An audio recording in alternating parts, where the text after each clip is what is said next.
kind of see your solutions working together? And can you give us kind of an example of how this all works in tandem?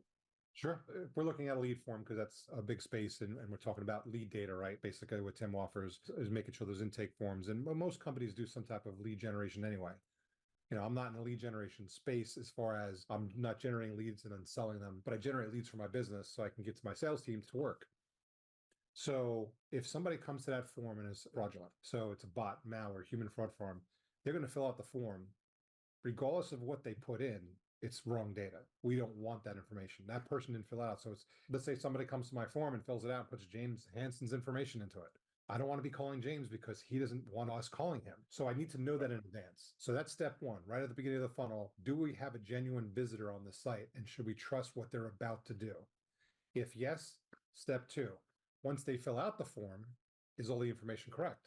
Do I pick up and make a phone call and call James, or do I end up calling Tim by mistake because he, fat fingered in a wrong phone number? That still generates a TCPA violation because Tim wasn't expecting a call. And of course, when you call Tim and say, hey, I'm calling for James, well, wrong number, it's still a TCPA violation. So those two technologies working together ensure a clean process so that when the lead actually gets to a call center and they pick up and make that phone call, they know they have a genuine visitor, they have the right information, and when you pick up and call that person, they should be waiting for your call. Maybe not waiting for your call, but at least expecting the call.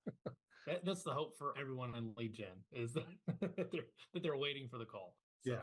But yeah, I think that perfectly sums it up. Is you sit there at the forefront of making sure that the initial traffic, whether it be from an IP or whatever, VPN, you're capturing that it's a real person. And then once that data is entered, that's where Webbula falls into the fold of making sure that it's accurate data that's being input, so that whole process together works in tandem. Because now you've got a real visitor, you've got real data. Now you know that you can connect with that person or individual and market to them your product that clearly they were looking for.